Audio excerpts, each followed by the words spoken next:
Olá! Quero saudá-los com a paz do Senhor, que ultrapassa qualquer entendimento. Hoje nós vamos entrar em Lucas capítulo 12.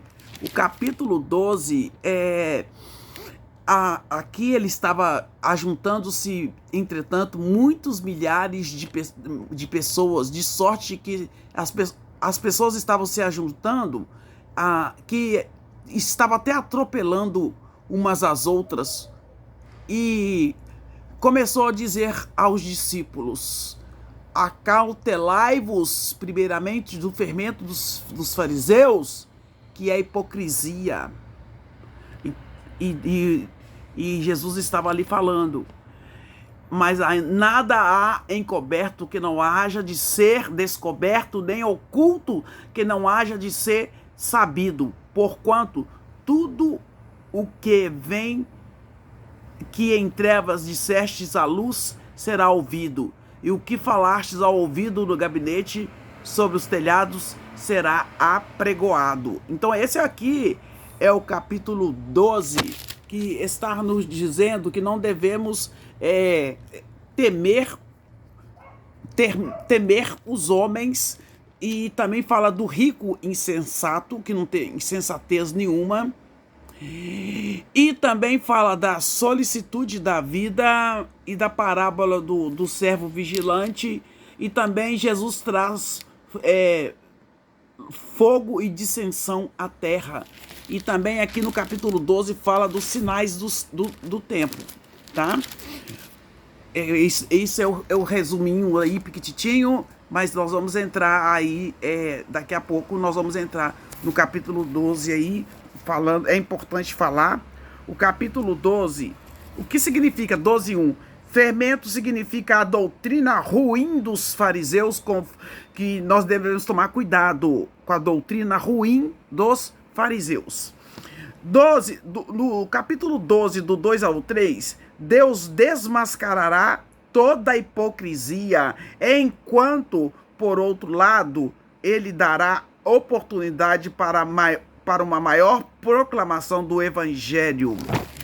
E aqui também no capítulo 12, do verso 4 até o 5, está falando que ele fala assim, ó: digo-vos, amigos meus, não temais os que matam o corpo e depois não tem mais o que fazer, mas eu vos mostrarei a quem deveis temer. Temei aquele que depois de matar tem poder para lançar no inferno. Sim, vos digo, a esse temei.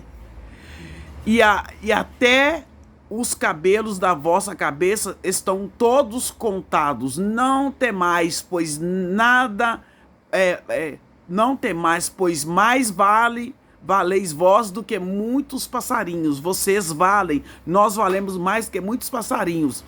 E digo-vos que todo aquele que me confessar diante dos homens, também o Filho do Homem, que é Jesus, o confessará diante dos anjos. Aleluia, glorificado seja o nome do Senhor Jesus. Aleluia, Deus é fiel, justo e verdadeiro. E aqui também está falando assim: digo-vos que todo aquele que, já falei, mas quem me negar diante dos homens, será negado diante dos anjos de Deus. E todo aquele que disser uma palavra contra Jesus, ser-lhe-á perdoada, mas o que blasfemar contra o Espírito Santo de Deus não será perdoado. Blasfêmia contra o Espírito Santo de Deus não será perdoado. E também ele fala assim, olha: e quando vos conduzirem às sinagogas, aos magistrados e potestades, não estejais solícitos de como ou de qualquer. Não se precisa de preocupar, né? Eu vou falar com minhas palavras assim. Deus, o que eu vou falar? Deus vai colocar a palavra em sua boca. Deus coloca a palavra em nossa boca para estar falando. E porque na mesma hora vos ensinará o Espírito Santo o que vos convém falar. A gente não precisa se preocupar com o que vai falar. Se eu leio a Bíblia, se eu sigo os mandamentos do Senhor, na hora Deus coloca a palavra na nossa boca. E aqui no capítulo 12 também, do 13 até o 21, deixa eu só falar aqui, no 12, do 4 ao 5, né, só os discípulos devem, isso eu já falei, devem temer seus inimigos, cujo julgamento é meramente físico e temporal. Eles devem reverenciar a Deus, cujo julgamento é definitivo e de consequência eterna. Agora, no capítulo 12, do 6 até o 7, devemos temer a Deus. Temer a Deus envolve confiança e não terror. Nada de que acontece às suas testemunhas, nem mesmo a morte acontece separadamente do cuidado providencial daquele que está preocupado com os menores detalhes. No capítulo 12, do 8 até do 8 e 9, o reconhecimento de Cristo na terra resulta em reconhecimento no céu. O contrário também é verdade. Aleluia. Então aqui, gente, tá falando da parábola do rico insensato. E disse-lhe um da multidão: mestre, diz para mim, diz a meu irmão que reparta comigo a sua herança. Mas ele lhe disse: homem, quem me pôs a mim por juiz ou repartidor entre vós? E disse-lhe: acautelai-vos e guardai-vos da avareza, porque a vida de qualquer não consiste na abundância do que possui. Pode ver que, olha, para vocês verem o que aconteceu no sul. São pessoas que têm abundância, muita coisa mesmo, e de repente perdeu tudo. Olha lá o presidente do Irã. A função dele, ele queria era destruir Israel, e o avião dele, aconteceu o desastre de avião que ele foi morto. Então, gente, nós não levamos nada dessa terra. E aqui Jesus propôs-lhe uma parábola dizendo: a herdade de um homem rico tinha produzido com abundância. Ele tinha muito dinheiro. E eles falavam entre si, dizendo: que farei? Não tenho onde recolher meus frutos. E lhes disse: farei isso, derribarei meus celeiros, edificarei outros maiores, e ali recolherei todas as minhas novidades, as minhas riquezas, meus bens. E direi à minha alma: alma, tens em depósito muitos bens para muitos anos. Descansa, come, bebe e fica folgado. Mas Deus lhe disse: louco, esta noite te pedirão a tua alma, e o que tens preparado, para quem será? Assim é aquele que ajunta para si tesouro e não é rico para com Deus, sabe? E nós temos que ajuntar tesouros no céu. E aqui no capítulo 12, também está falando assim, né? No verso, a solicitude da vida está falando também. E disse: portanto vos digo que não sejais apreensível pela vossa vida sobre o que comereis, e pelo corpo sobre o que vestireis. E também aqui falando ainda um pouco do 13 ao 14, Jesus se recusa a entrar em uma disputa civil, mas aproveita a ocasião para ensinar a lição sobre a cobiça, aqui no capítulo 12. E ele também fala da parábola. A parábola de Jesus ressalta o fundamento da vida. A verdadeira vida não tem nada a ver com possessão, com posição social. Não tem nada a ver. Não adianta ganhar o mundo inteiro e perder a sua alma. E agora, gente, também no capítulo 12, do 16 ao 20, Jesus impele a sua mensagem,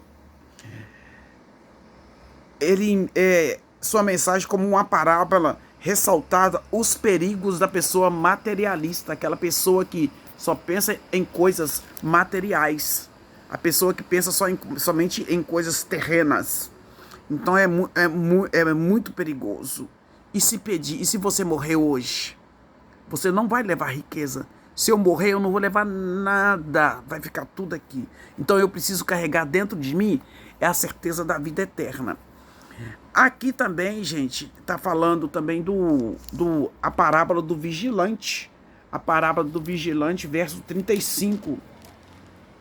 Do verso 35 está falando assim: estejam cingidos os vossos lombos e acesas as vossas candeias, e sede-vos semelhante aos homens que esperam o seu Senhor, quando houver de voltar das bodas, para que, quando vier e bater, logo possam abrir. Bem-aventurado aqueles servos, os quais, quando o Senhor vier, o achar vigiando. Em verdade vos digo que se cingirá e fará sentar à mesa, e chegando-se o servirá. Aleluia.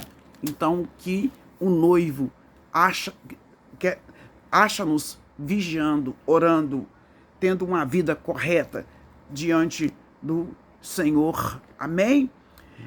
E aqui no capítulo 12, 32, também está falando o pequeno rebanho, que ele refere aqui no verso 32, né?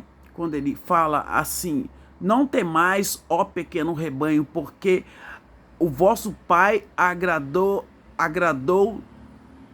dar a vocês o reino. Glória a Deus, né? Então, ele fala assim: pequeno rebanho é uma referência à ideia do Antigo Testamento de Israel como o Cordeiro de Deus. O uso de Jesus aqui o uso da parábola, né, de Jesus aqui para seus discípulos os nomeia claramente, e a igreja originou-se através deles, o novo verdadeiro Israel, os propagadores e herdeiros do seu reino perante o Senhor, tá? Os propagadores do herdeiro do seu reino presente e consumado. E, gente, agora aqui, no 12, capítulo 12, ele é bem grande, então eu tô resumindo um pouquinho, tá? Jesus traz fogo e dissensão. Vim lançar fogo na terra, e que mais quero, se já está aceso? Importa, porém, que eu seja batizado com um certo batismo, e como me angustio até que venha cumprir-te.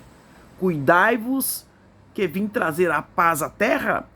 Não, vos digo, mas antes dissensão, porque daqui em diante estarão 5 divididos numa casa, 3 contra 2 e 2 contra 3. O pai estará dividido contra o filho, e o filho contra a mãe contra a filha, e a filha contra a mãe, a sogra contra a sua nora, e a nora contra a sua sogra. Jesus, ele estava falando que ele não veio, Jesus traz fogo e dissensão. Agora aqui no 12:54, vai falar do final dos tempos. E dizia também a multidão: quando vedes a nuvem que vem do ocidente, e logo dizeis, fala assim, você olha aquela nuvem escura e fala assim: nossa, vem chuva.